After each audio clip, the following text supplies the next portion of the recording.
Bienvenue dans un nouvel épisode spécial de S'épanouir avec Laura. Aujourd'hui, nous allons explorer la vie à Montréal à partir de notre nouvel invité Florian, l'influenceur et le fondateur du podcast Salut Montréal. Salut Florian. Salut Laura, merci beaucoup de m'accueillir. Merci à toi de venir. Alors, est-ce que tu pourrais te présenter? Tu peux dire d'où tu viens, quelle langue tu parles, si tu peux donner aussi tes réseaux sociaux pour que les gens puissent connaître. Avec plaisir. Alors moi, je m'appelle Florian, plus connu sous le nom de Florian au Canada sur TikTok et Instagram. J'ai décidé de venir étudier à Montréal en 2019. Je suis tombé amoureux de la ville, c'était pas prévu. Je suis arrivé, j'ai passé 1 an ici et quand j'ai dû rentrer en France, je me suis dit « Oh mon Dieu, il faut que je revienne » et du coup j'ai continué mes études dans une autre université. J'ai commencé par l'université de Montréal et j'ai enchaîné avec l'université du Québec à Montréal, l'UQAM, ce qui m'a permis de revenir avec un nouveau visa et je suis encore tombé en amour de cette ville. Et j'ai décidé de la partager sur les réseaux sociaux, sur Instagram et TikTok. Et puis ça a plu, l'engouement pour la ville et la façon dont je l'ai présenté. Du coup, j'en ai fait mon métier et ça fait maintenant 2 ans que je travaille sur TikTok et Instagram pour promouvoir la ville. C'est très intéressant. Alors, tu as dit que tu es venu en 2019, mais tu es venu comme étudiant en échange ou... Ouais. En fait, moi, je suis toujours resté étudiant français. Et j'ai fait des échanges ici. On a la chance en tant que Français d'avoir beaucoup de partenariats entre le Québec et la France. C'est 2 États qui sont très liés. Et du coup, j'ai eu des facilités pour venir étudier les 2 fois. Et c'est ça, à chaque fois, je suis venu en échange dans 2 universités et 2 expériences qui ont été incroyables. Ok. Et maintenant, tu fais aller-retour, mais tu étudies ici, ou maintenant tu travailles, ou tu as eu des travails pendant tes études? Qu'est-ce que tu pourrais dire? En fait, j'ai un peu créé mon travail, c'est-à-dire que moi, je travaillais l'été à côté de mes études. J'ai fini mes études, j'ai été diplômé il y a seulement quelques mois. Et donc, du coup, ce qui s'est passé, c'est que j'ai réussi assez vite à pouvoir vivre, entre guillemets, des réseaux sociaux. Et du coup, vu que j'alliais ma passion qui était la création vidéo et ma deuxième passion qui était la ville de Montréal, je me suis dit on va grouper les 2 et du coup c'était ça mon travail entre guillemets qui était au début un job étudiant et qui est devenu un job à temps plein à la suite. Ok, ça s'est relié aussi parce que dans ton Instagram, dans ton profil, tu dis tes aventures comme dans Netflix. Oui. Tu peux faire un petit résumé de ton contenu qui est justement relié à ta passion et à Montréal pour que les gens puissent connaître de quoi tu parles et qu'est-ce que tu fais dans les réseaux sociaux. C'est ça. En fait, j'ai marqué mes aventures comme dans Netflix parce que ma première vidéo qui a fait un peu le buzz au Québec, c'était il y a déjà 2 ans. C'était moi qui découvrais un bus jaune et puis ça pouvait paraître très bizarre pour les Québécois parce qu'un bus jaune, c'est le bus qui les amène à l'école depuis qu'ils sont tout petits. Et moi, j'avais l'habitude, je pense comme dans beaucoup de pays européens, de voir ces bus dans les séries américaines sur Netflix. Et donc du coup, je vois mon premier bus jaune dans la rue, je prends mon téléphone et je dis... c'est un bus de Netflix et j'étais impressionné, je vais dormir et en fait, un jour plus tard, la vidéo elle fait 1,5 million de vues, ce qui était énorme à l'époque sur TikTok, qui aujourd'hui est un peu plus, on va dire, dans les normes. Et donc du coup, la vidéo a buzzé, puis c'est comme ça que j'ai commencé à travailler avec des marques. Et c'est pour ça que j'ai mis ça, je me suis dit, c'est comme un truc qui me rappelle de la première vidéo, c'est pour ça que je dis... mes aventures comme dans Netflix, parce que j'ai l'impression que peut-être que toi aussi, mais quand tu te réveilles ici, vu que nous, Européens, on les a vus, les pom-pom girls, les footballeurs américains, les bus jaunes, les gratte-ciel dans les films, et que là, on le vive, et que potentiellement, après ce podcast, on va boire un verre dans un gratte-ciel, ou on voit un bus jaune qui traverse la route, on se dit c'est incroyable. Exactement. Moi, par exemple, j'ai créé un compte sur Instagram qui s'appelle Valenciana per Canada, qui est valencienne au Canada. Et j'ai commencé à poster des chocs culturels ou des choses que tu dis. Et je me souviens du premier commentaire que j'ai eu, c'était une de mes amies qui m'a dit, mais Laura, tu habites dans un film de High School Musical? Oui! Mais oui. C'est exactement ça. Les animateurs, le bus, la ville, tout. Mais c'est exactement ça. Et en fait, moi, au début, je voulais faire la référence avec High School Musical, je pense, qui a bercé beaucoup d'Européens et qui a contribué un peu au rêve américain. Et en fait, au final, je me suis dit, il y en a qui vont pas avoir la référence, donc j'ai dit Netflix, mais je pensais à High School Musical, Oui. surtout par rapport au casier, qui, tu sais, quand soit ils se battent, soit ils rencontrent leur amoureuse, Exactement etc. comme ça. Dans les casiers. Et là, je vois à l'université de Montréal, en 2019, c'est casier, et je me dis, wow, je suis passé de l'autre côté. Et à moi de vivre le rêve américain. C'est vrai. Je me souviens quand l'université de Montréal, avant de venir, ils m'ont proposé de mettre mon casier. Je dis casier et je l'ai maintenant et c'est incroyable d'y aller comme ça, comme un High School Musical. Oui. C'est incroyable. C'est trop bien. Oui. C'est incroyable. Et tu peux partager une anecdote drôle ou marquante d'une expérience que tu as vécue ici à Montréal? Oh, il y en a plein. Je dirais qu'au début, c'est vrai que les expressions et tout, s'y faire, etc., surtout quand on est français, ça donne des fois lieu à des situations un peu cocasses, etc. C'est ça, donc on en apprend tous les jours, mais c'est très drôle. T'en as plein, on pourrait dire, par exemple, nous en France, les enfants, on les appelle les gosses. Qui veut dire les enfants un peu de manière familière. Okay. Et en fait, les gosses au Québec sont les parties intimes. C'est ça. Donc, c'est pas du tout, nous, ça veut dire les enfants. Et au Québec, ça veut dire les parties intimes. Donc, c'est différent, mais c'est ça qui est drôle et qui fait un mélange culturel que moi, je trouve incroyable. Oui, ça, c'est incroyable aussi, la différence entre les Québécois et le français. Par exemple, tu as un invité dans ton podcast. Je pense que sur Instagram, elle s'appelle Miel Tropical, quelque chose comme ça. Oui. Et il parle tout le temps de différences entre Québécois et Français. Et pour moi, c'est vraiment intéressant. Moi, que je suis espagnole, je le vois, c'est comme waouh, mais c'est vraiment une chose qui peut confondre la personne, non? Et quand tu es arrivé, à part cela, tu peux aussi nous dire un autre exemple qui était vraiment une chose complètement différente. Un mot, par exemple, que tu as entendu et tu as dit, il dit quoi? Par exemple, pour moi, c'était la première fois que j'ai dit merci. Ils m'ont dit bienvenue. Oui. Je dis bienvenue de quoi? C'est ça, parce qu'en Europe, bienvenue, ça veut dire on t'accueille. Oui. Et en fait, bienvenue, c'est un peu le de rien que on a chez nous. Exactement. Et c'est ça, il y a plein de subtilités dans la langue, mais aussi dans la façon de vivre. Et moi, il y a toujours quelque chose qui m'a surpris, c'était le fait que les Québécois fassent la queue pour aller au bus. Au bus. C'est ça. Et moi, je me suis dit, waouh, c'est assez impressionnant. Alors qu'en Europe, on a plutôt l'habitude que c'est la première personne qui est devant ou celle qui arrive le mieux à se faufiler qui rentre dans le bus.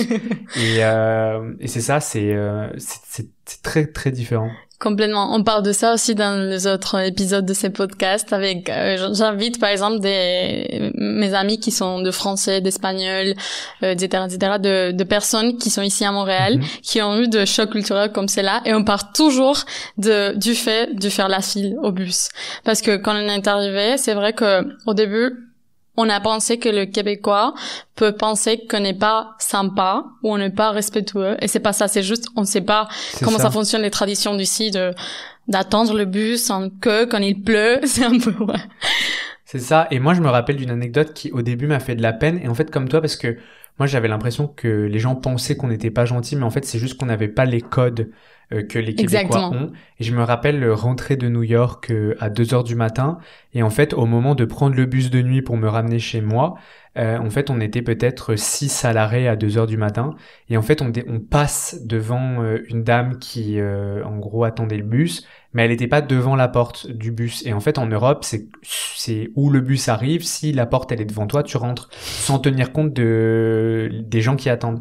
Et en fait, je me rappelle m'avoir fait complètement disputer par les gens à l'arrêt de bus, oui, en nous disant ça fait combien de temps que vous êtes ici, vous êtes irrespectueux et tout. Et moi, ça m'a fait beaucoup de peine parce que j'avais cette volonté de m'intégrer, mais c'est juste que ça, c'est des choses qu'on savait pas parce que nous, on fait pas la queue pour faire le bus.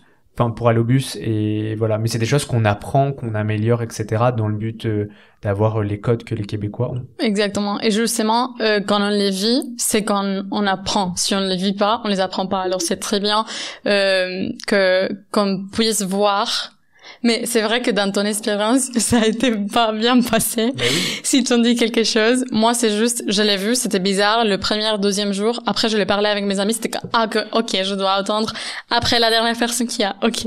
C'est comme dans la file au supermarché, tu demandes, ok, qui est le dernier? C'est un peu bizarre, mais C'est complètement différent. oui.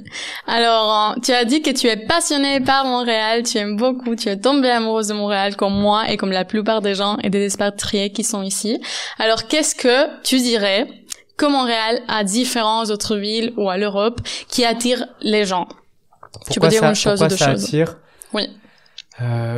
Parce que je pense sincèrement que c'est un magnifique mélange entre l'Amérique et l'Europe à sa façon, c'est-à-dire qu'ils ont une touche évidemment personnelle, c'est pas simplement un mélange, mais ils ont réussi à prendre les meilleurs des deux continents. Et c'est quelque chose qu'on retrouve seulement au Québec, c'est-à-dire que les autres provinces comme l'Alberta ou comme des villes, je pourrais citer Vancouver ou Toronto, sont des villes qui sont hyper américaines, avec une mentalité qui est complètement différente. Et Montréal a cette touche un peu européenne, et c'est ce qui la rend magnifique parce que il y a aussi cet aspect opportunité qui est complètement différente. Moi, j'aime énormément mon pays. J'ai un énorme coup de cœur sur la France, mais c'est vrai que le Québec et Montréal donnent des opportunités, surtout quand on est jeune, qui sont pas forcément aussi importantes que si j'avais entrepris les mêmes choses en France. Voilà. Et puis il y a ce sentiment aussi de sécurité dans la façon de vivre, de cette tolérance, de cette ouverture d'esprit que je trouve assez incroyable. Complètement. Tu as parlé d'opportunités. C'est vraiment important qu'on le dise. On le dit chaque épisode de cette podcast, mais c'est vraiment, ils font la confiance dans les jeunes. Et je pense que c'est une chose qu'en Europe, ça arrive pas. Quand tu es jeune et tu as pas de l'expérience, ils vont pas te faire confiance à la première fois que tu travailles. Et ici, je l'ai vu clairement. Moi-même, je suis embauchée ici à Montréal et je pensais pas que je pourrais avoir un travail. Tu travailles où? Bon, je travaille à l'Université de Montréal car Okay. mon visa, mon permis d'études me permet justement de travailler à l'Université de Montréal. Mais justement, la première fois que c'était eux qui m'ont proposé, moi je savais pas même que ça pourrait arriver. Et je suis la monitrice de catalan et l'auxiliaire d'espagnol de l'Université de Montréal. Ouais. Et quand ils m'ont proposé, je dis mais oui, bien sûr, mais j'ai pas d'expérience. Ils m'ont dit non, c'est pas grave, tu vas apprendre ici. C'est ça. Ok, merci. C'est incroyable. Mais en fait, c'est ça, c'est que ce qui se passe en Europe, c'est que il faut justifier d'expérience ou de diplôme, etc. Et en fait, au Québec, ils font confiance. C'est aussi du fait qu'il y a un énorme manque de main-d'œuvre dans plein de secteurs. Donc en fait, ils ont pas forcément le temps de dire de sélectionner parce que de toute façon, il manque de la main-d'œuvre. Et ils font confiance à la jeunesse. Moi, j'ai vu ça pour l'instant que ici. C'est quelque chose qui est quand même très américain, Oui. dans le sens où, allez-y. Parce que moi, j'ai une anecdote que je trouve qui illustre parfaitement. J'ai étudié en communication et un ami, en sortant de son diplôme, en étant diplômé, il travaille directement comme agent de communication au ministère du Transport. Mais il a 25 ans et il côtoie tous les jours une ministre. Mais parce qu'en fait, c'est des secteurs qui recrutent, il y a énormément de secteurs qui recrutent, et ils peuvent pas mettre d'adultes parce que les places sont déjà prises. Donc en fait, quand il y a des emplois à pourvoir, ils sont obligés de faire confiance à la jeunesse. Mais ça se retrouve dans plein de boulots, tu vois, il y a des policiers qui sont hyper jeunes. Oui. Les pompiers, ils sont hyper jeunes, les infirmiers, les infirmières, enfin ça recrute énormément et du coup il y a cette confiance à la jeunesse qui est incroyable. Oui, je le trouve hyper bien parce que comme ça nous permet aussi les personnes qui viennent par exemple de l'Europe de avoir de l'expérience ici, après partir en Europe. Dans mon cas, je dois partir parce que je dois finir mes études là. Okay. Et je pense que ça va être beaucoup plus facile pour moi car ils m'ont donné déjà l'opportunité de travailler. Je vais aller là, je vais dire oui, je travaille à Montréal et ça c'est un peu ok. Pourquoi? Où? Et c'est à l'Université de Montréal. Et ils vont voir vraiment que ça c'est une chose qui arrive pas en Europe. Je pense que ça nous donne aussi des opportunités en Europe. Dans ton cas, par exemple, tu as travaillé ici. Après, tu es parti en France tu as fait aller-retour pour voir ta famille et tout, mais tu as continué aussi tes études en France ou tu as fait toutes tes études au Québec? Non, moi, ça fait 4 ans que je vis à travers deux pays. Donc ça commence à être un peu épuisant, il va falloir que je me pose. Mais en fait, moi, toutes mes études, elles sont faites en France et c'est des expériences internationales qui sont faites au Québec. Ok. Donc j'avais un statut qui était un peu particulier parce que j'étais dans 2 écoles différentes. Donc j'avais des notes au Québec, j'avais des notes en France. Mais c'est ça m'a permis de comparer aussi les 2 systèmes scolaires qui ont rien à voir. Alors ici on paye, peut-être le dire par rapport en Espagne, est-ce que c'est aussi le cas? On paye ou pas? Tu dirais pour les jobs pendant que tu... Pour les études. Stage? Vous les payez les études ou pas? Si on paye les études? Oui. Mais oui, bien sûr. D'université. Ah bon? On paye les études, mais on paye pas la même chose qu'à Montréal. Ah, mais par exemple, vous payez combien l'année? On paye, on va dire $1,000 en canadien. Plus ou moins. Ah, oui. C'est rien. C'est rien. C'est rien. Par rapport à ce qu'ils payent les Québécois. Ouais, c'est vrai. Okay. Ici, ils peuvent payer 20 000. Ok. Voilà, c'est ça. Donc, en fait, c'est à peu près le même système partout en Europe. C'est-à-dire qu'on paye peu ou rien. Ok, c'est ça ce que tu veux dire. Ce qui peut être le cas en France. Parce qu'en France, il me semble que l'université, ça démarre à 200 €.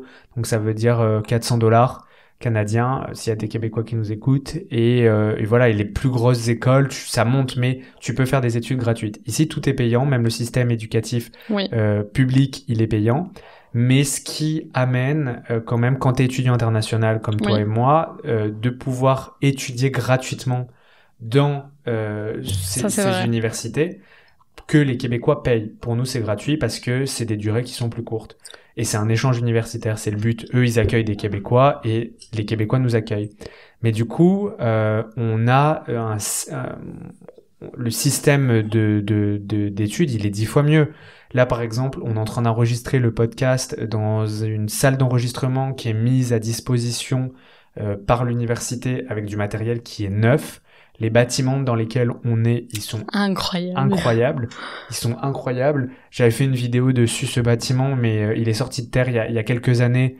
Mais c'est tout neuf. Il y a des écrans, tout est digital pour réserver les salles. Il y a des iPads devant chaque porte. Enfin, c'est une dimension qui est totalement différente. C'est une dimension qui est totalement différente. Et voilà. Et c'est aussi moins stressant. Au-delà, l'aspect... non, peut-être pas. Toi, tu trouves que c'est stressant? Dans mon cas, c'est un peu plus stressant qu'en Europe, je dirais, qu'en Espagne. Ah ouais? Mais c'est parce que vous avez la mer. En fait, c'est différent, je pense, parce que c'est mes études de traduction. Okay. Ici, je trouve que j'ai beaucoup de choses tout le jour. Ok, oui. Ça, c'est vrai que il y a énormément de lectures. Oui. Au Québec, c'est trop. Des lectures, des quiz, de projets, expositions orales. En Espagne, oui, on a des choses, mais on n'a pas vraiment toutes les semaines. On a par exemple l'examen final qui est le plus important.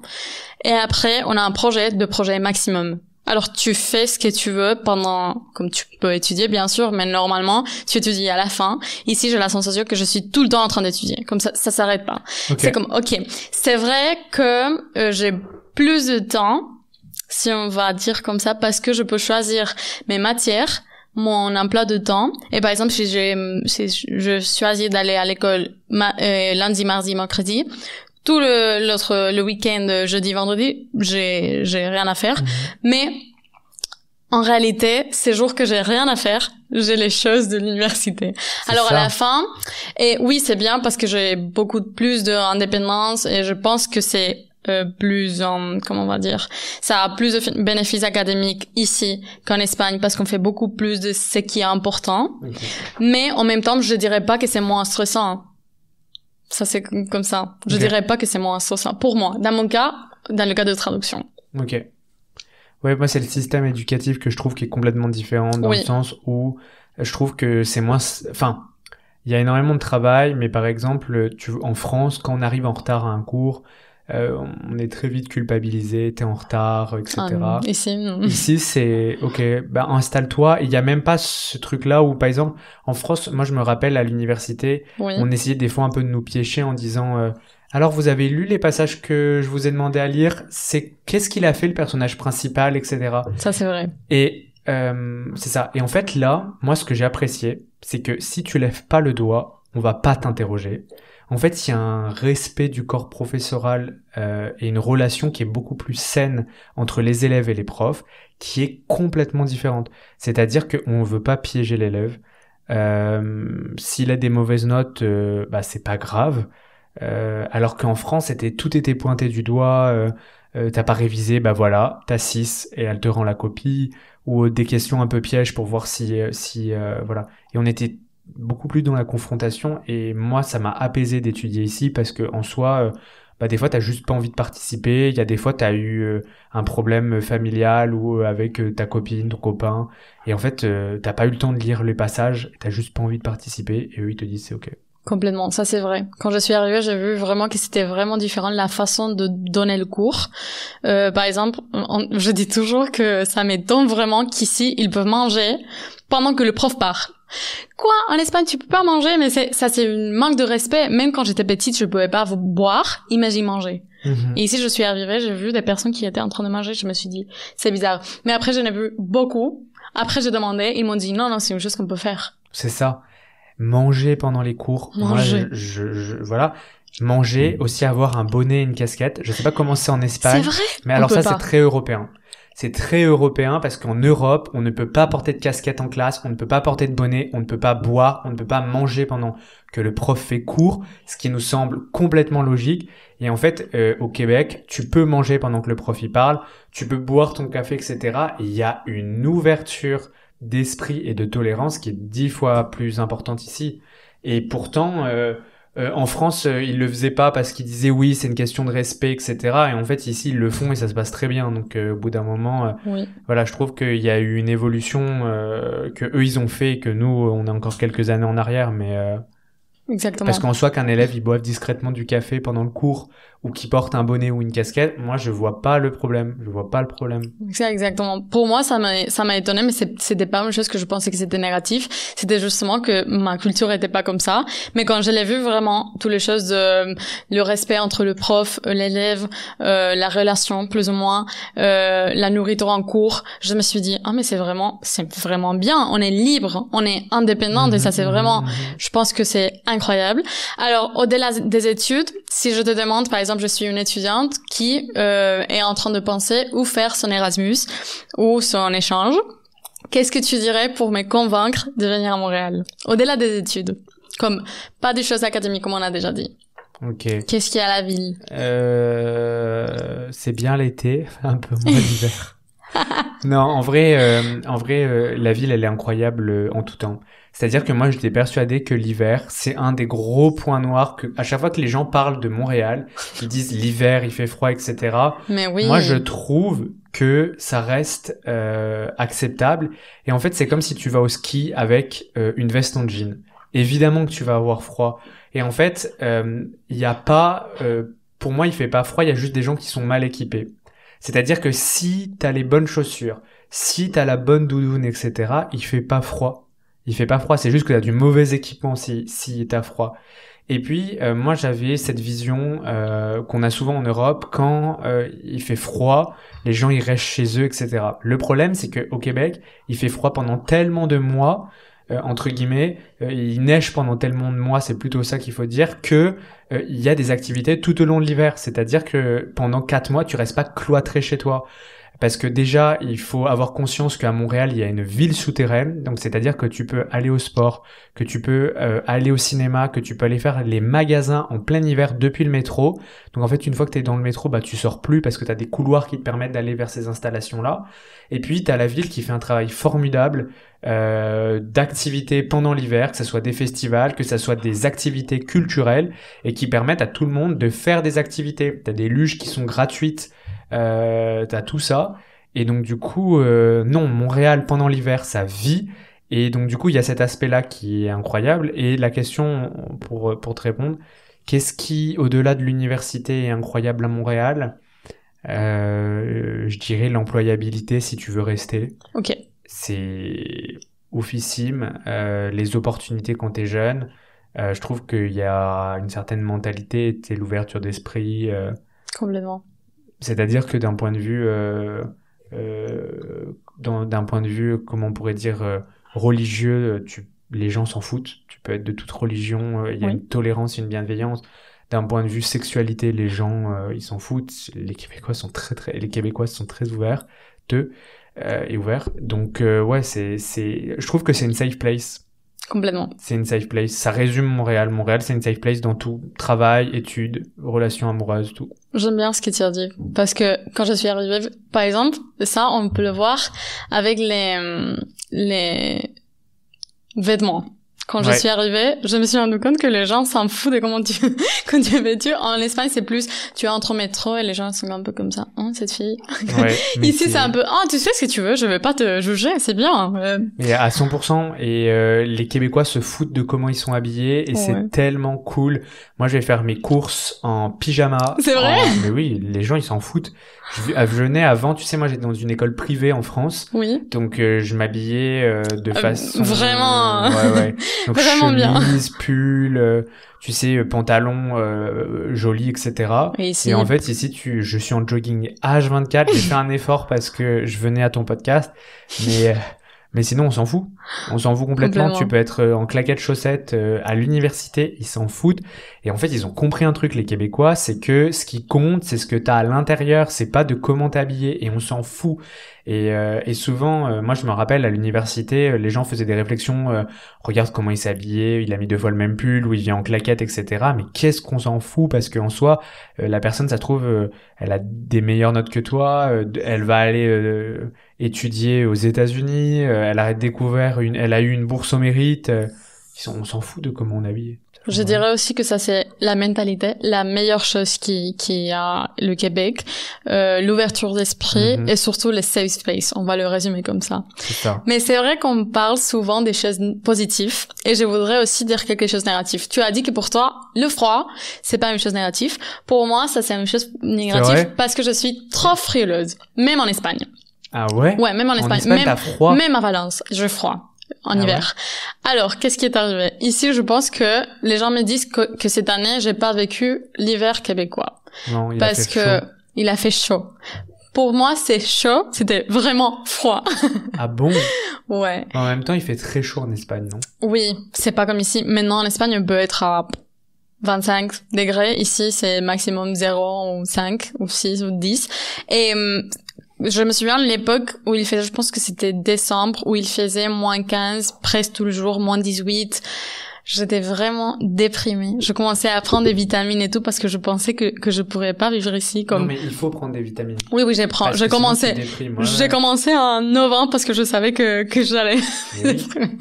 Mais oui. Heureusement, un ami m'a dit, parce que je le savais pas avant de venir. Ça, c'est une chose que vous devez savoir. Prenez des vitamines. Non, mais c'est vrai. Il faut le souligner parce que ça, on le sait pas quand on arrive. Mais en fait, il y a peu de soleil en hiver, pas pendant beaucoup de mois, pendant 2 mois, je dirais, où c'est assez intense. Et en fait, si tu prends pas des vitamines à ce moment-là, t'en as beaucoup qui font des dépressions parce qu'en fait, ça dérègle un truc dans ton corps. Oui. Et pourtant, moi, je m'estimais comme très fort mentalement, etc. Et je me suis dit, mais jamais je vais prendre des vitamines, etc. En fait, t'es obligé. Parce que sinon, en fait, ça te met dans un mood qui est, on va pas dire dépressif, mais où t'es pas hyper bien. Oui, c'est dépressif. Moi, les premiers jours sans voir le soleil, j'étais un peu perdue, comme, qu'est-ce qui arrive ici? Et surtout quand je devais étudier beaucoup, je pouvais pas sortir, comme, je pouvais pas faire de voyage et tout ça. Je me souviens que j'étais un peu comme, le soleil, ça va arriver, ça va pas arriver, je l'attends parce que je suis valencienne, j'ai besoin du soleil, ça c'est comme ça.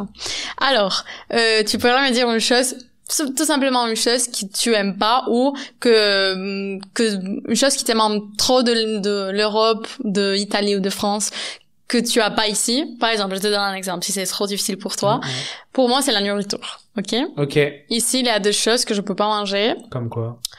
En général, il y a des produits concrets, mais je dirais qu'en général, c'est plutôt comment dire, la qualité des fruits et légumes, je dirais, ça dépend d'où tu vas acheter, bien sûr, mais je suis étudiante, j'habite au centre-ville, j'ai pas une voiture, alors je dois aller... Attends, les stories que tu mets, c'est là où t'habites? Oui. Mais c'est trop beau. Oui, c'est trop beau, c'est juste... Je vais pas dire le lieu, mais c'est juste centre-ville. Oui. C'est une résidence étudiante, en fait. Mais c'est incroyable. Ouais, c'est incroyable. Je suis tombée amoureuse de ça. C'est pour ça que je suis là. Oui. Wow. Mais problème, c'est trop bien pour les vues. J'ai des vues incroyables. J'ai étudié avec les meilleures vues de toute ma vie. Mais pour aller faire le cours, c'est hyper cher. C'est hyper cher, première. Et deuxième, c'est difficile parce que si je veux faire le cours pour tous les mois, je peux pas aller tout seul 20 minutes en marchant avec 3, 4, 5... Tu fais tes courses où? IGA? Ça c'est drôle. Je le fais à Denis ou Maxi. Ok. Mais je le fais en ligne. Parce que c'est trop livrer. difficile. Oui. Parce que c'est trop difficile pour moi d'y aller avec tout. Et moi, j'ai besoin d'avoir mes meal prep, mes légumes, mes fruits. Je dois avoir un... Non, mais t'as raison, à 100%. Oui. Alors pour moi, ça, je dirais que c'est pas une chose négative de la ville, c'est juste, pour moi, c'est un choc culturel et de la ville, vraiment, qui m'a étonnée et qui m'a aussi rendu un peu, je sais pas comment le dire, mais j'étais un peu, qu'est-ce que je fais avec ça? Ouais, je comprends. Tu as pas une citation comme ça? Tu es... non, mais alors moi, la nourriture... Fromage. Ouais, mais c'est vrai que en France, en fait, moi, le vin et le fromage... Tout le monde m'a dit quand t'es parti, oui, le vin et le fromage, ça va te manquer, comment tu vas faire et tout. Ça te manque pas? Alors après, moi, je triche, je rentre souvent en Europe. Ah. Mais moi, je trouve que c'est pas un truc qui est vital parce que je trouve que on peut trouver du très bon fromage québécois. Je trouve qu'il y a du vin qui vient des États-Unis qui est pas mauvais. Enfin, tu vois, moi en vrai, je trouve que il faut aussi s'adapter dans le sens où t'es français. Moi, je le parle par rapport à mes amis français. T'es français, t'es venu au Québec. À un moment, il faut s'adapter. C'est-à-dire que oui, il y a pas tous les produits qu'on a chez nous, mais si tu voulais garder le vin et le fromage, moi, je dis, il fallait rester en France. Enfin, tu vois ce que je veux te dire? C'est que on peut, c'est vrai. Mais à un moment, il faut aussi s'adapter et les Québécois font du très bon fromage. Il y a du très bon vin qui vient des États-Unis. Souvent, on critique, on dit oui, le vin des États-Unis, il est pas bon. Il est sucré, mais sur tous les États-Unis, moi, j'ai trouvé du très bon vin qui vient, voilà. Donc, je trouve que c'est juste important de s'adapter à cette nouvelle culture parce que complètement. c'est parce qu'ils nous ont accueillis. Moi, je trouve qu'il y a un truc qui est par contre plus dur, c'est le volet familial parce que tous les deux, on a décidé de s'expatrier. Oui. Et moi, je vis de plus en plus mal le fait d'être loin de ma famille parce que c'est des composantes, je pense qu'en Espagne qui sont pareilles qu'en Italie. Moi, ma famille est italienne. C'est vraiment important pour nous. La famille est vraiment importante. Tous mes amis comprennent pas, mais c'est un volet qui est très très important pour les familles européennes, surtout pour les familles italiennes. Et donc du coup, moi, je vois mes grands-mères qui vieillissent et c'est vrai que c'est de plus en plus dur de entre guillemets leur dire bon je reviens dans 6 mois, etc. Parce que voilà. Donc moi je trouve que c'est plutôt cet aspect-là qui est dur.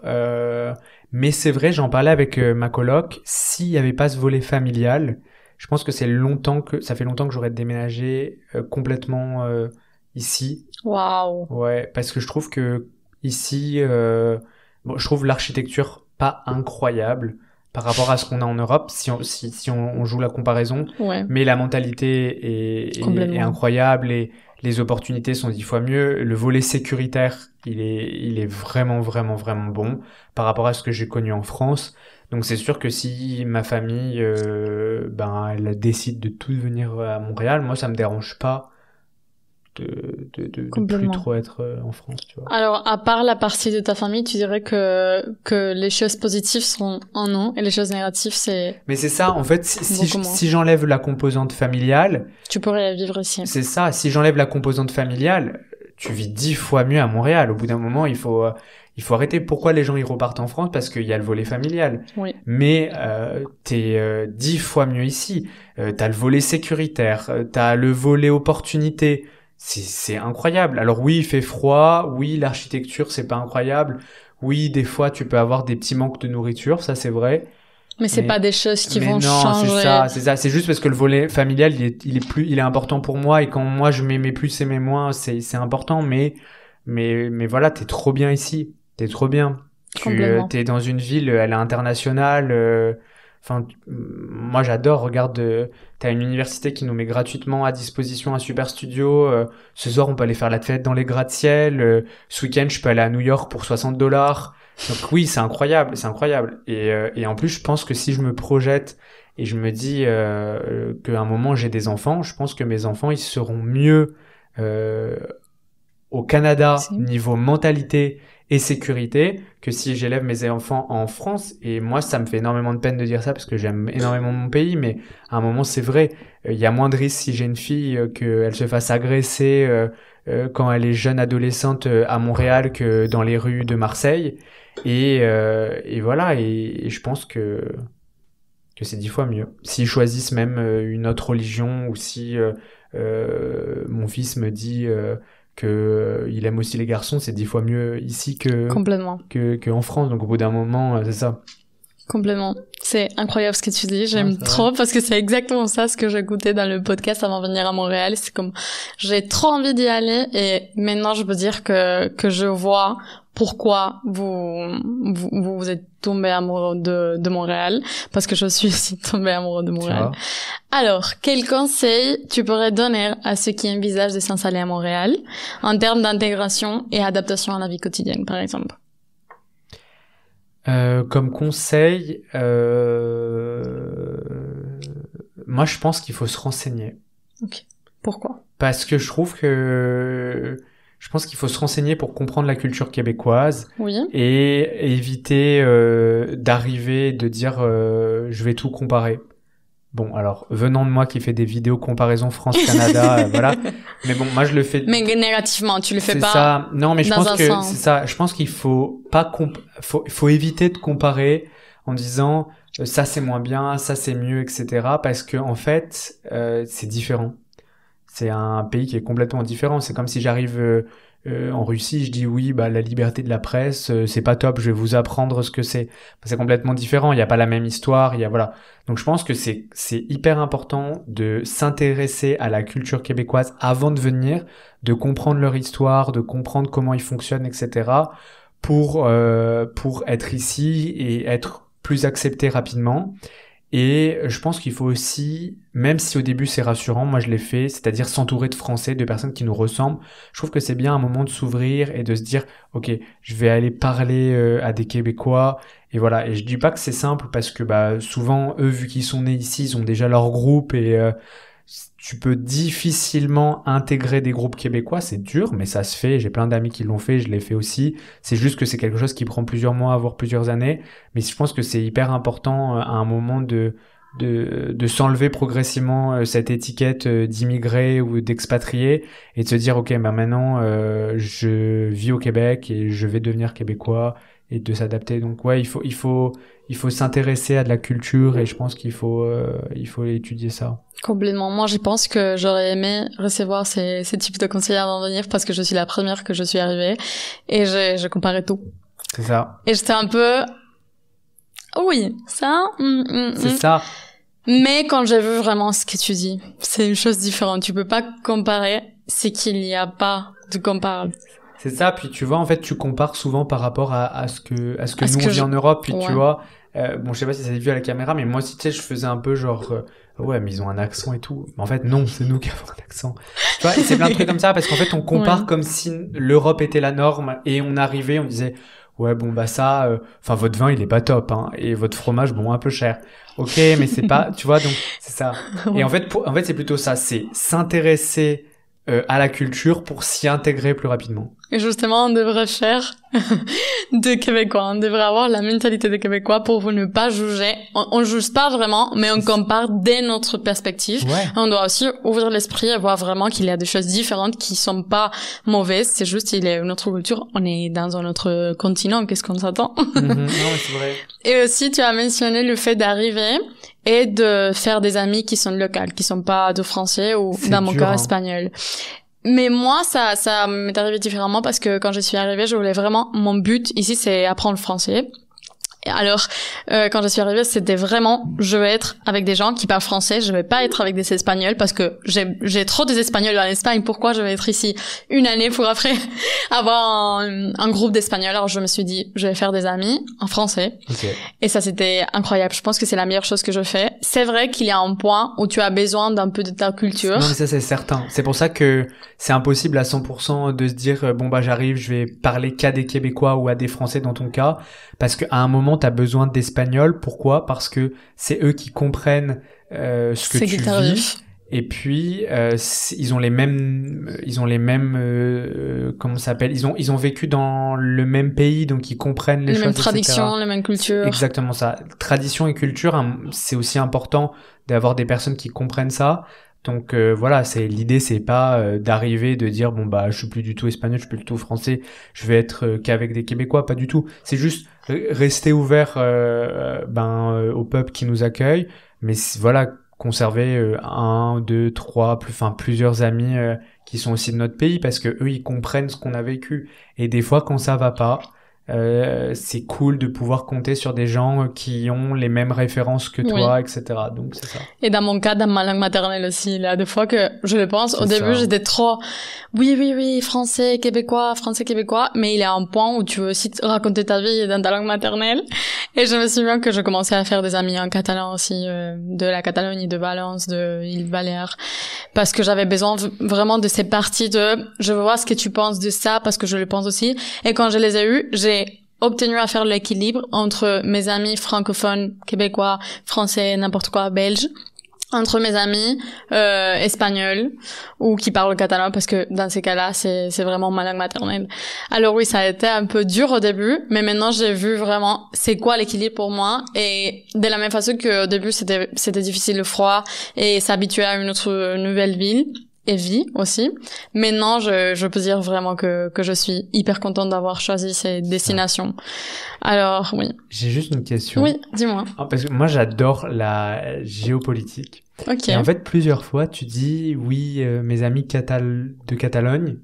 Et vous faites une différenciation entre la Catalogne et entre guillemets l'Espagne, dans le sens où, par exemple, tu vois, moi, je viens des Alpes. Donc, on va dire une sorte de province qui pourrait s'appeler Rhône-Alpes. Nous on appelle ça des régions. Mais tu vois, les régions pour nous elles sont juste géographiques. Donc il y a des aspects culturels qui diffèrent. Mais nous c'est plutôt les Français. Oui. Et il n'y a pas trop de différence dans la France. Mais j'ai l'impression, tu vois par exemple au Canada, il y a le Québec qui est différent des autres provinces. Oui. Et comment ça se passe en Espagne? En fait, dans ces cas-là, je veux dire que j'ai fait vraiment la différence parce que j'étais en train de faire référence à ma langue maternelle qui est le catalan. Aussi l'espagnol, je suis bilingue catalan-espagnol, mais je considère ma langue maternelle parce que c'est la langue de mes parents, le catalan. Alors pourquoi le valencien dans ces cas, qui est le même que le catalan? Pourquoi je fais la différenciation? Justement pour la langue. Mais quand on parle d'espagnol, on parle d'espagnol, tous les Espagnols, mais c'est vrai qu'il y a aussi une question politique dans laquelle je vais pas rentrer, mais si tu veux, vous voulez en savoir plus, j'ai un blog qui s'appelle lauraacademics.blogspot.com. Vous pouvez y aller, je fais différentes analyses entre la relation, la différence, on va dire, et la comparaison entre les Québécois, le Canadien, le Catalan, ou les territoires qui parlent catalan, et l'Espagne. Parce que c'est vraiment une chose qui arrive. En fait, je veux faire des études. Mon premier but d'ici, à part le français, c'était faire des études et investiguer la situation du français ici par rapport à l'anglais.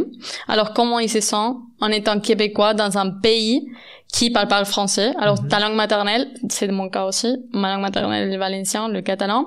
Et toute l'Espagne ne parle pas ma langue maternelle. Tu comprends ça? Ok, c'est fou. Oui. Non, mais c'est hyper intéressant. Oui, c'est hyper intéressant. Parce que nous, en France, on suit ça, mais de loin. Oui, ok. Et je trouve ça vraiment intéressant. Oui, bon, si vous voulez savoir plus, en fait, tout le podcast aussi, je le parle tout le temps. Je parle de Montréal, je parle aussi de la situation du catalan, ouais. Et j'ai juste une question, parce que, en fait, je suis vraiment intéressé de ça. Et en gros, est-ce que vous avez... C'est quoi votre rôle? Parce qu'en fait, il faut le savoir, le Canada fait partie du Commonwealth. Je sais pas si je prononce bien, mais qui est du coup qui est relié à la couronne d'Angleterre. Ok. Donc voilà. Et qu'est-ce que tu veux dire? Ah bah alors, du coup, mon truc, parce que vous avez un roi en Espagne. Oui. Et c'est quoi, parce que moi je suis passionné de politique, puis après on reprendra sur Montréal, mais je trouve que c'est aussi intéressant. Mais quel est, c'est moi qui pose la question. Je suis désolé, mais je suis vraiment... Tu peux. Ouais, je suis vraiment curieux. J'aime bien que mes invités posent des questions. C'est quoi le rapport de la jeunesse par rapport à la royauté espagnole? Le rapport de la jeunesse, comment pas forcément toi, mais comment la majorité des jeunes Espagnols, ils appréhendent par exemple... parce qu'en fait, je te dis ça parce qu'il y a une vidéo qui tourne de la princesse d'Espagne.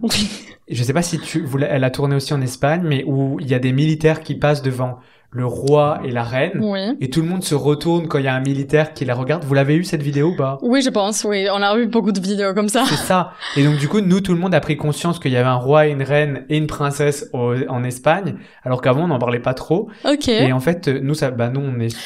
C'est quoi la relation? Est-ce que vous vous en foutez ou est-ce que, comme parce que moi j'ai un ami qui vient du Royaume-Uni, et lui, sa famille adore, les jeunes adorent la reine. Non, je pense que c'est différent. Ouais. Pour nous, je pense qu'on s'en fout un peu. Okay. Et aussi, je pense que c'est une question de... On pense que c'est un autre monde. On le pense pas trop. Je pense que c'est un peu... On parle pas de ça souvent. C'est pas la thématique principale de notre quand on est en bar. On parle pas de roi, tu vois. Alors c'est pas une chose qui nous touche vraiment. Et bon, il y a beaucoup de questions politiques dans lesquelles je vais pas entrer ici, mais généralement les jeunes, on parle pas de roi. Généralement. On peut le parler dans un autre podcast qui nous donne pas pour beaucoup de choses. Oui, mais parce que je trouve, en vrai, ça serait hyper intéressant de faire un podcast sur ça. Parce que... on le fait. Oui, c'est vrai. On peut faire ça la semaine prochaine. Ok. Comme ça, j'arrive avec mes questions parce que moi, je suis passionné. En fait, avant de faire des réseaux sociaux, moi, j'ai étudié à Montréal la politique internationale. Wow. Oui. T'as fait communication et politique? En fait, au début, j'ai fait de la politique internationale. Ok. Et c'est pour ça que les gens croient que je fais le rigolo sur Internet, mais j'ai fait des vraies études. Et parce que moi, j'étais fan de politique, je voulais faire de la politique, etc. Et je suis passionné par la politique européenne. Et c'est pour ça que je trouve que ça pourrait être hyper intéressant d'avoir, entre guillemets, la vision d'une Espagnole et de comment la jeunesse, elle vit cette question que vous ayez des provinces qui veulent... comment ça s'appelle, qui veulent devenir indépendantes et que vous avez un roi et qu'il y a plein de choses à raconter, quoi. Oui.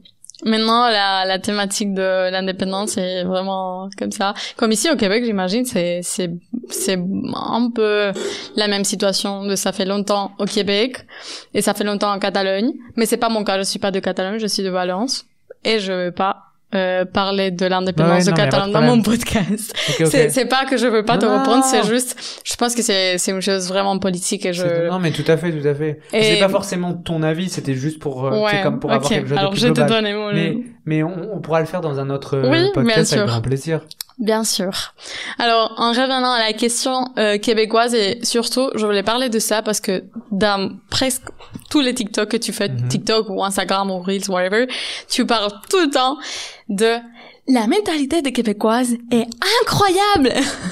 Québécois aussi. La mentalité des Québécois est incroyable. C'est vrai qu'en plus je fais cette intonation-là. Oui, la mentalité des Québécois est incroyable. Tu vois? C'est ça. dans tous les Reels. Alors, je voulais tout simplement te demander, ça c'est aussi la même question, la même thématique dont on parlait. Tu dirais que la culture québécoise est vraiment différente à la culture canadienne? Ah mais non, mais ça n'a rien à voir. Ça a rien à voir et en vrai, je m'en veux beaucoup. Alors tu comprends. Mais oui, je m'en veux beaucoup parce que en fait, au début, je disais la mentalité canadienne est incroyable, je suis au Canada, etc. Et en fait, j'ai eu conscience que j'ai fait beaucoup de peine à beaucoup de Québécois parce qu'en fait, moi, c'était simple. Je disais Canada parce que en fait, en Europe, on connaît pas forcément le Québec. Et en fait, on pense au Canada plus largement. Et une deuxième chose, c'est que quand moi, je faisais des TikTok, le hashtag Canada est plus puissant que le hashtag québécois pour faire des vues. Donc en fait, moi, je faisais ça dans un but de visibilité. Mais en fait, avec du recul, la mentalité québécoise, elle a rien à voir avec la mentalité canadienne. C'est une culture qui est complètement différente, un peuple qui est incroyable, avec une culture et une mentalité qui est formidable. Et ça n'a rien à voir avec les Canadiens. Alors, je dis pas que les Canadiens sont hyper gentils, mais ça n'a rien à voir. Quand on prend la culture est complètement différente. Et même moi, quand je regarde par rapport à la relation qu'il y a entre le Québec et mon pays d'origine, qui est la France, c'est pas du tout la même relation que le Canada. Donc c'est ça. Et moi, je pense que j'ai fait l'erreur. Et en vrai, je m'en excuse. J'aurais dû plus doser le mot Canada et utiliser le mot québécois. Mais on me l'a beaucoup reproché, hein. Il y a des médias qui m'ont dit pourquoi tu t'appelles Florian Canada et pas Florian Québec. Aujourd'hui, pour des raisons de me trouver sur les réseaux, je vais pas changer mon nom. Mais c'est vrai que si je réécrivais mon nom lorsque je me suis inscrit sur TikTok et Insta, je pense que je mettrais Florian Québec peut-être. Oui, tu penses? Oui, parce que je pense que le Canada en soi, j'ai presque pas fait de vidéos dessus. J'ai fait d'abord des vidéos sur le Québec. Oui, c'est vrai. La plupart de mes amis sont québécois, se disent québécois avant d'être canadiens. Et puis c'est des choses qui sont complètement différentes. C'est pas le même marché. Même je le vois aujourd'hui, la plupart de mes clients sont québécois. Et donc voilà. Donc en vrai, je regrette. Si je m'étais renseigné avant, j'aurais compris cette différence. Et j'aurais pas, voilà, et en vrai, je sais que ça a fait de la peine à plein de personnes qui me le disaient en commentaire. Oui, mais tu le savais pas jusqu'à Non, je le savais pas, mais tout à fait. C'est pour ça qu'aujourd'hui, je fais plus attention, je marque justement la mentalité québécoise est incroyable, et j'évite de dire la mentalité canadienne est incroyable, même si elle est tout aussi incroyable, c'est juste que ça n'a rien à voir. Et tu as dit justement que tes amis québécois se considèrent première québécois et après Canada, et ça c'est clairement le cas aussi, si on peut le comparer de Catalogne. Ils vont pas dire d'abord je suis espagnol, ils vont dire je suis catalan et après je suis espagnol. C'est pas, bon, on va pas vraiment entrer là, mais c'est pas une question de rejet, c'est juste ma culture est différente. C'est que ils se sentent d'abord québécois avant d'être canadiens. Complètement. Et en fait, à tort, vu que nous, on arrive au Canada, même les papiers, lorsqu'on les remplit, c'est sur le site du Canada. On va passer la douane canadienne. Et en fait, du coup, on a plus l'impression d'arriver au Canada qu'au Québec. Mais en fait, in fine, c'est pas pareil. Donc, Complètement. Et concernant les Québécois, par exemple, selon ta perspective, tu dirais qu'il y a une problématique entre le Québécois et le français de France? Qu'est-ce que tu penses? Ou entre les personnes du Québec et les personnes de France, le français et les Québécois? Je pense que notre relation, elle est incroyable. Des fois, elle est dure. Mais parce que des fois on se taquine, mais moi je pense souvent quand moi je dis je vis au Québec, mes amis français me disent ah mais c'est les cousins québécois, etc. On a cette expression en France les cousins québécois, où on dit les Québécois sont nos cousins. Les Français disent les Québécois sont nos cousins. Mais dans un sens positif ou négatif? Non, positif. Ah ok. Positif, ouais. Il y a alors c'est parce que les Québécois des fois se moquent un peu parce que oui en France on est râleurs. On aime bien râler, on aime bien se plaindre, etc. Mais au final, nos deux pays, ils s'entendent hyper bien. Ok, c'est vraiment cool. Et tu penses que la sensation que tu as eu du français ici, c'est différent à la sensation que tu as, je veux dire, ici, en France, il n'y a pas une problématique de la langue peut être minorisée. Ouais, mais moi je trouve que on aurait beaucoup à apprendre du Québec en France. Ok. Moi je pense que en France on utilise trop d'anglophones. Non, attends, je recommence. Non, je pense que la France a beaucoup à apprendre du Québec sur la préservation de la langue. Et je pense qu'en France on utilise trop de mots anglais et on ne s'en aperçoit pas. Moi je regardais la télé. Il y a un mot, toutes les pubs, qui est en anglais. Et moi, des fois, ça n'a aucun intérêt. Ça a aucun intérêt parce qu'en plus, ils doivent mettre une petite étoile blanche et ils mettent la traduction en bas. Et c'est ridicule. Moi, je trouve que c'est hyper dommage. Et il y a plein de marques qui ont leur slogan en anglais. Et moi, je comprends pas comment la France ne préserve pas plus sa langue. Et je pense que le Québec, encore une fois, ils ont un terrain d'avance sur ça. Parce que eux, je pense qu'ils se sont sentis menacés par le fait que le reste du pays parle anglais. Mais à un moment, je pense que la France, elle aurait tout intérêt à préserver sa langue, surtout que ça coûte rien de changer. Par exemple, quand on y pense, je vois pas l'intérêt d'appeler Cars, le film. Je vois pas pourquoi on utilise un mot anglais pour un film alors qu'on est en France. Je comprends pas pourquoi au McDo on appelle ça le Happy Meal. Je comprends pas non plus. C'est plein de choses comme ça et je pense que à un moment il faudrait se questionner sur la préservation de la langue française en France. Je trouve ça dommage qu'on s'inspire pas plus de ce que fait le Québec. Oui, parce que pour ceux qui ne le savent pas, ici au Québec, il faut que, par exemple, le restaurant ait quelque chose en français. Par exemple, ce qui m'a étonné le plus, non, c'était le KFC. Oui. Ici, c'est le PFK. Je l'ai juste quoi? Ou parce qu'en fait, Starbucks? KFC, ça veut dire poulet frit du Kentucky. Oui, alors. Et en fait, eux, ils ont dit, on va pas l'appeler on va pas l'appeler KFC, on va l'appeler PFK parce qu'ils ont traduit. Ouais. Mais c'est hyper bien, je le trouve hyper bien. C'est ça. Alors peut-être que ça, changer la marque est peut-être un peu poussé. Bon, mais, c'est vrai. mais sur des choses plus lambda, je trouve que en vrai, c'est bien. Oui. Moi, je pense que c'est hyper bien. Alors, on va passer à la thématique de ton podcast, car ça m'intéresse beaucoup, car je pense que ça fait pas 1 an que j'ai commencé le podcast, et je suis intéressée par tes débuts, et surtout, comment tu fais ton podcast maintenant. Alors, la première question que je vais te poser, c'est pourquoi tu as créé le podcast Salut Montréal? Ouais, alors moi j'ai créé le podcast parce que j'avais l'impression que sur TikTok et sur Instagram, on était limité dans les informations qu'on délivrait, c'est-à-dire que c'est des formats de 10 secondes, de 20 secondes, où en fait on va aborder des sujets, mais de façon très rapide. En 20 secondes, on a le temps de développer aucun sujet. Et en fait, je me suis dit, il faudrait créer un podcast pour parler aux nouveaux arrivants et pour donner les informations de façon plus développée qu'on aborde dans les formats de 20 secondes. Et donc du coup, le format podcast, il était incroyable parce qu'il permettait sur 1 heure d'apporter le maximum d'infos. Et donc du coup, c'est ce qu'on a décidé de faire. Et j'ai eu beaucoup de chance que ce projet, il plaise à Je choisis Montréal, qui est une entité de Montréal International, et que je remercie parce que ils ont cru au podcast, et le podcast, c'est un coût. Et ils ont décidé de l'assumer avec moi.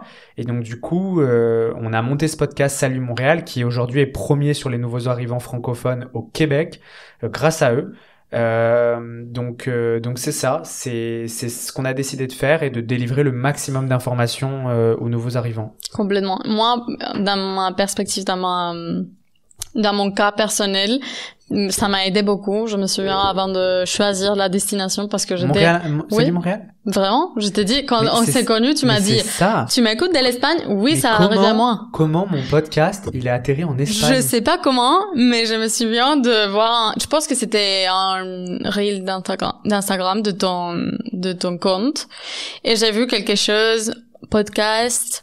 J'ai entré sur l'application de Spotify, Salut Montréal, c'est quoi ça? Parce que je cherchais vraiment une chose, une plateforme, une personne, je sais pas quoi, qui m'ait parlé de Montréal. Je cherchais quelques informations à part de ce que je vois dans l'internet général. Et justement, je tombais sur ton podcast, et ça m'a aidé pour choisir France.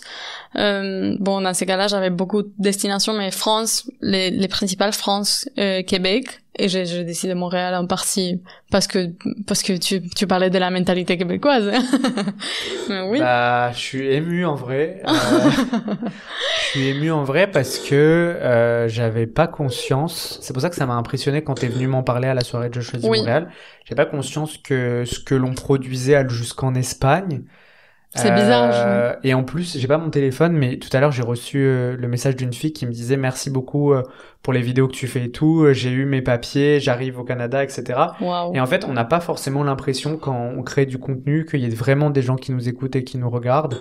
Et c'est ça. Donc je suis hyper ému que en Catalogne, j'ai convaincu une personne de venir à Montréal, mais je savais pas du tout qu'on atterrissait là-bas. Mais oui, c'est vraiment comme ça. J'ai écouté le podcast, j'ai dit, c'est bien, il parle justement de ce que je voulais, comme, il était la clé pour venir ici. Vraiment.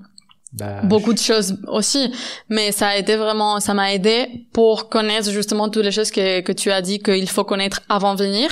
Je les ai connues avant de venir. Bah, je suis ému. Alors, non, mais je trouve que en fait, c'est cool parce qu'on se dit que ce que l'on fait, ça sert. Tu vois ce que je veux te dire ou pas? Mais je te l'ai dit pour ça parce que je me souviens quand dans un de tes podcasts, tu as dit que ton but, c'était d'aider les gens qui viennent ici. Alors, je voulais te dire vraiment que tu m'as aidé avec le podcast. Alors, ton but est réussi. Alors, moi, merci. Je veux bien que tu m'envoies cette partie de la vidéo que je trouve incroyable. Je la regarderai quand je serai triste. Oh! Non, mais je trouve que c'est génial. C'est génial. Bon, bah, merci. Mais oui, bien sûr. Alors, j'ai beaucoup de questions par rapport à comment tu fais le podcast. La deuxième, c'est déjà. Et comment tu choisis les personnes, comme les invités, qui participent dans ton podcast? Bah, en fait, nous, on essaye de choisir des personnes qui viennent de tous les horizons.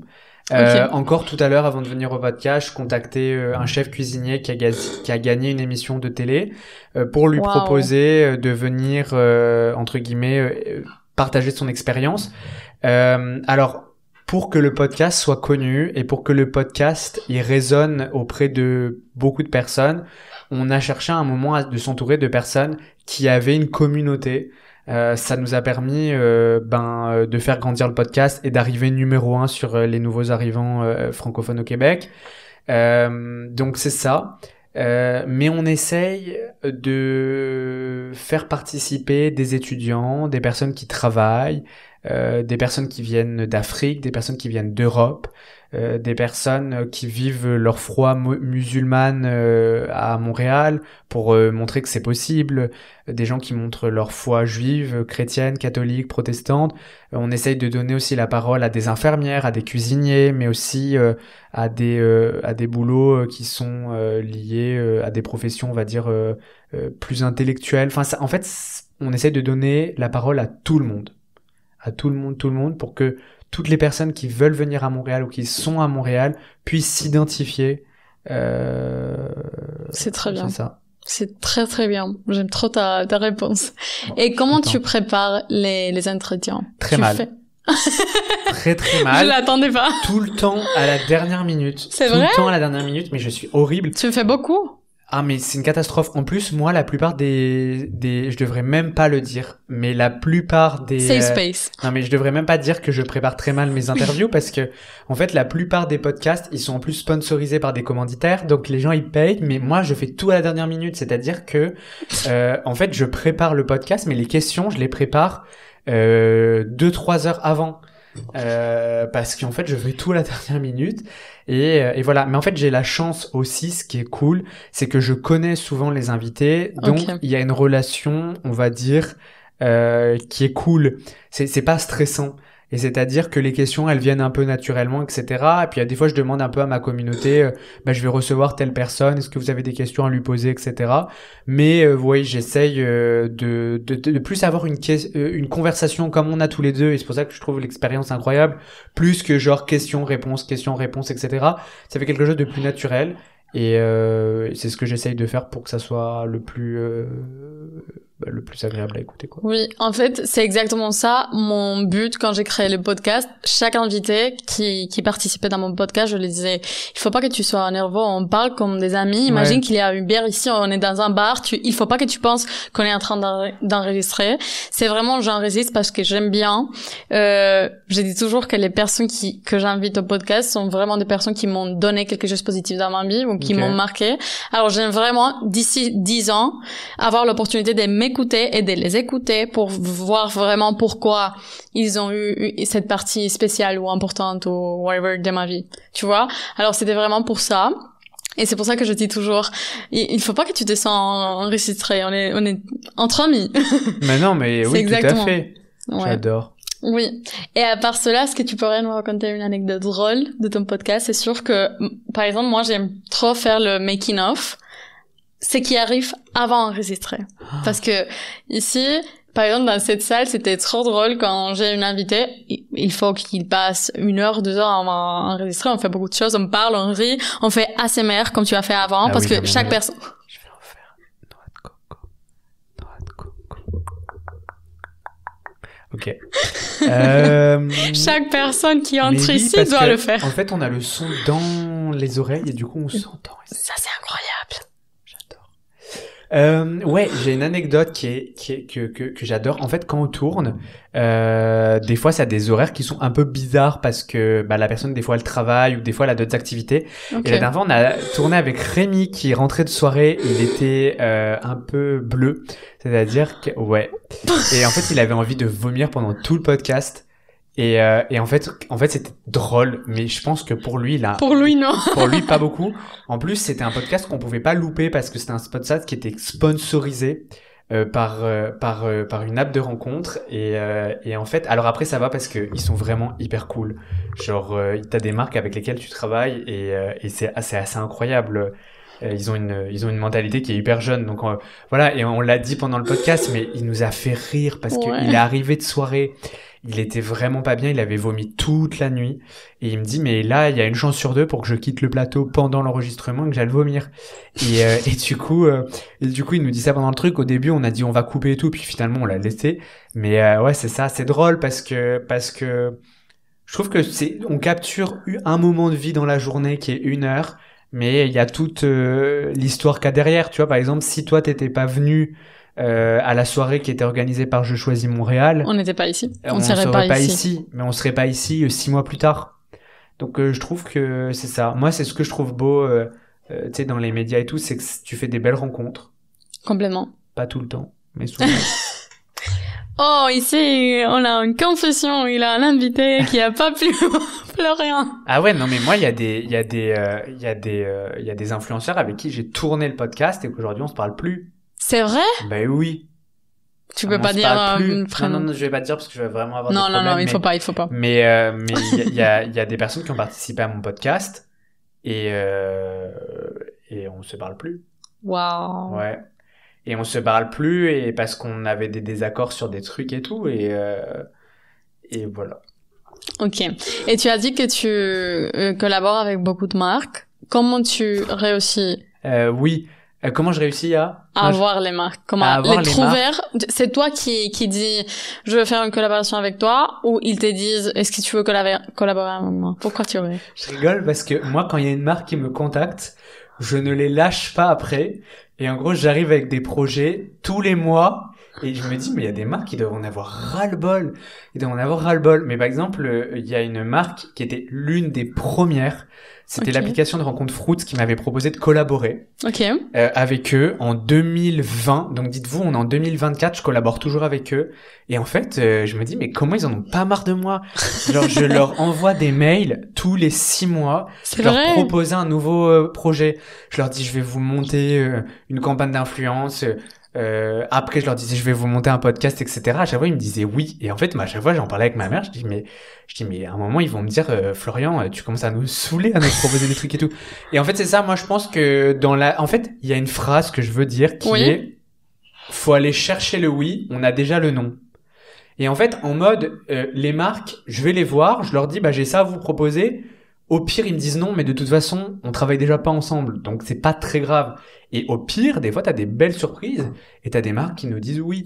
Et en fait, je pense que les marques, elles sont intéressées par collaborer avec tous les créateurs, quel que soit le nombre d'abonnés. Et en fait, souvent, quand on est plus petit, on n'ose pas forcément aller voir les marques parce qu'on se dit oui, on va pas les intéresser, on n'a pas 10 000 abonnés, etc. En fait, il suffit pas d'avoir beaucoup d'abonnés, il suffit d'être dans une niche et de faire du contenu qui est propre et qui est qualitatif, avec de la passion si c'est possible. Et voilà. Et moi, je travaille aujourd'hui, j'ai une agence de consulting et je vois qu'il y a plein de petits créateurs qui arrivent à se faire sponsoriser parce que ils ont réussi à bien apporter ça à la marque, etc.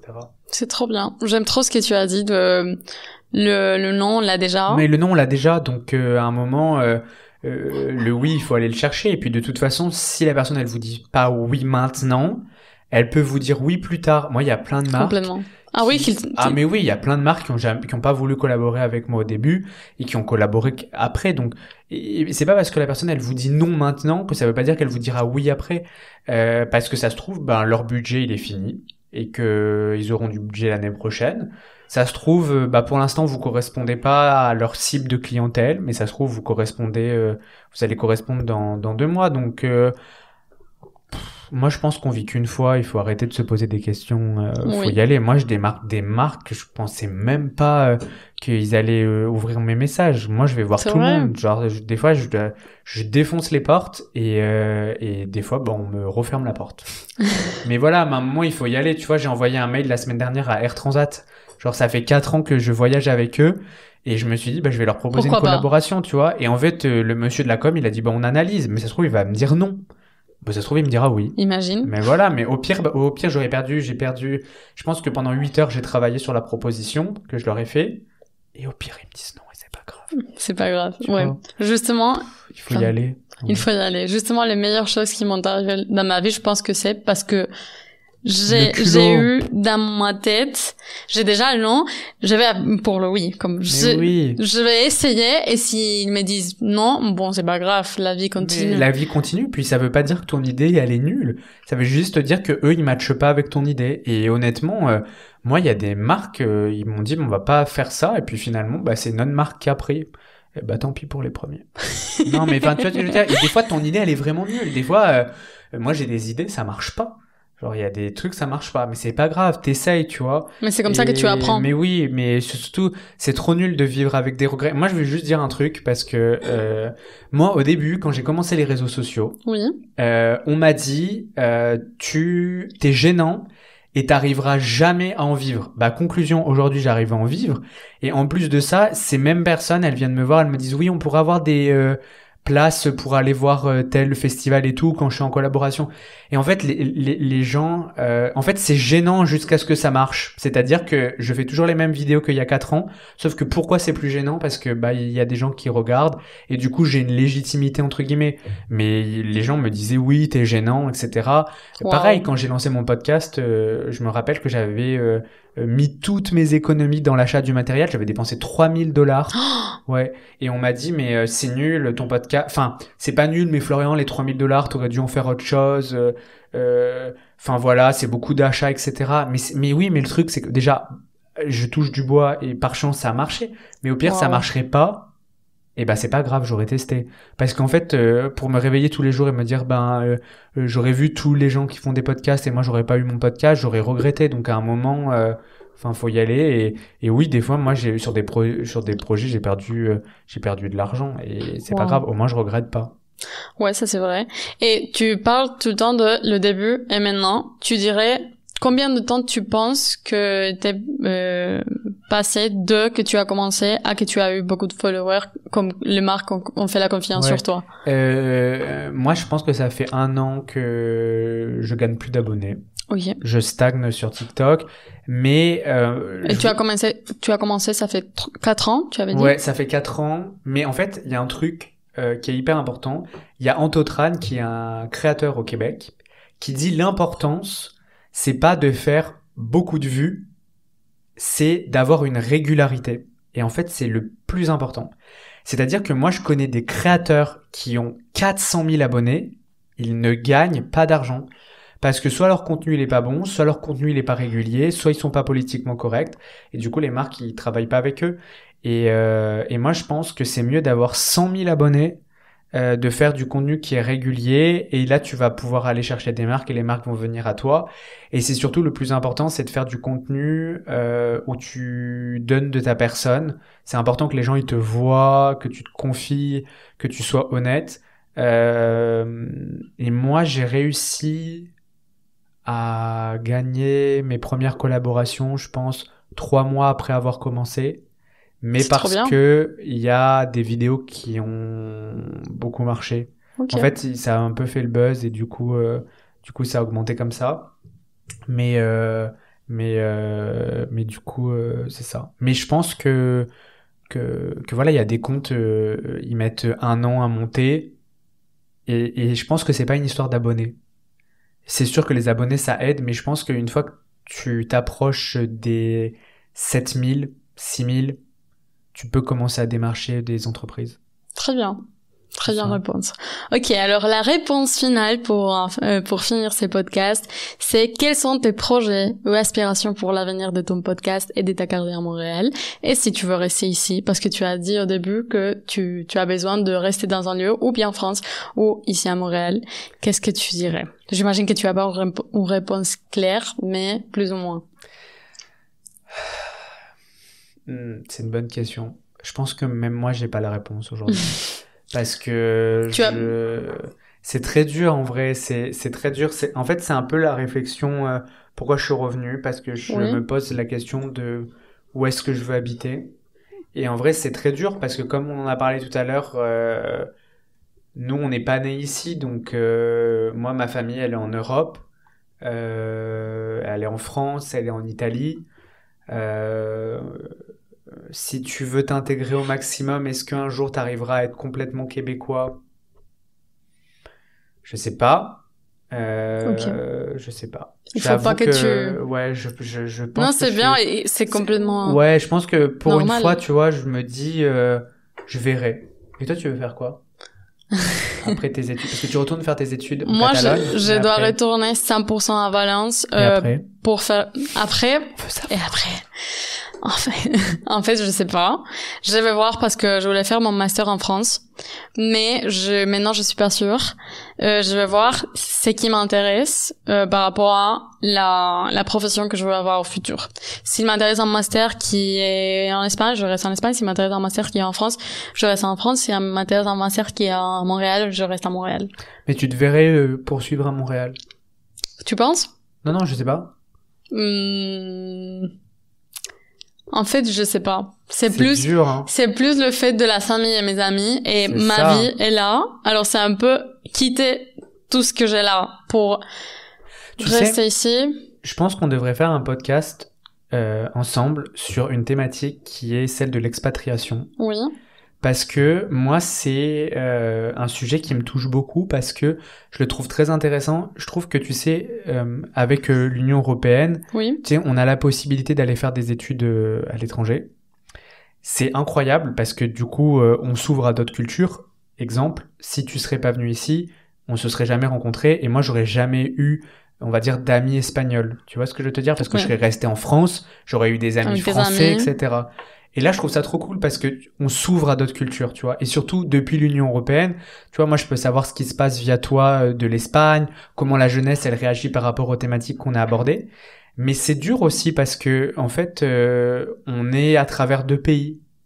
Et en fait, c'est une opportunité, mais c'est aussi un déchirement quand même parce que, tu sais, là, on fait notre vie, mais on a aussi une vie qui est en Europe. Et moi, j'en parlais avec un de mes amis qui a fait 6 ans d'expatriation à travers le Danemark et le Royaume-Uni. Wow. Et en fait, il me disait, tu sais, comme toi, t'es rentré à Noël? Oui. Voilà.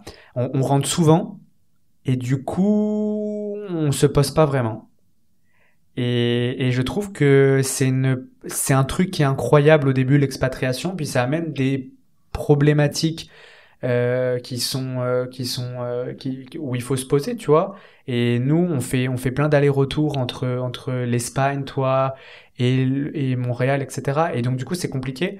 Même sur des problématiques, tu sais, quand tu t'attaches à des gens, tu sais, t'es amené à fréquenter des personnes, etc. Que ce soit dans la sphère amoureuse ou dans la sphère privée. Et voilà, tu t'attaches à peut-être à un Québécois, une Québécoise. Et après, il faut rentrer, donc c'est très compliqué. Qu'est-ce que tu fais? Ouais, c'est vrai. C'est très compliqué. Et puis moi, après, tu vas voir, t'as des amis. Ça fait combien de temps que t'es ici? Ça fait 8 mois. Tu vois, après, t'as des amis qui sont ici et qui resteront à jamais gravés dans ta vie. Faire une expatriation, c'est l'aventure d'une vie. C'est vraiment l'aventure d'une vie. Ouais. C'est-à-dire que quand t'as des enfants, c'est peut-être un truc qu'on racontera. Partir vivre à l'autre bout du monde, c'est incroyable. Mais ça amène son lot de difficultés. C'est exactement comme ça, je le pense. Et au début, peut-être je voulais rester, comme c'était clair. On idéalise. Oui. Mais vraiment, maintenant que je le pense, quand j'ai eu la sensation j'ai besoin de partir en Noël pour voir ma famille, c'est là où j'ai dit, je pourrais pas vivre au Canada. J'aime trop le Canada, j'aime trop le Québec, j'aime trop Montréal, mais je pense que je pourrais vivre 1 an plus, 2 années plus, mais pas toute ma vie. Parce que ma vie est à Valence. Tu vois. Alors oui, c'est un peu compliqué. On va le laisser pour un autre podcast. Mais on se revoit, on refera un épisode ensemble. Mais oui, bien sûr. Avec plaisir. Merci bien Laura. Bien sûr. Merci à toi. Et voilà, c'est tout pour cet épisode. Merci beaucoup. Nous espérons que vous l'avez trouvé aussi fascinante que nous. Pourquoi? Je voulais juste dire une chose que au début, je dis vraiment que c'était un podcast spécial. Et pourquoi je dis que c'était spécial? Parce que justement, avant de créer mon podcast, je l'ai créé en 2022-2023. J'avais fait une liste d'invités et j'étais sûre et certaine que la liste était un peu irréelle car les personnes auxquelles j'avais pensé étaient au-delà de mon entourage et même au-delà de mon continent. Et je peux dire aujourd'hui que nous rayons de la liste l'un des invités. Merci beaucoup Florian. Ça me touche beaucoup. Merci Laura. Merci beaucoup. Ça me touche. Au revoir. Merci.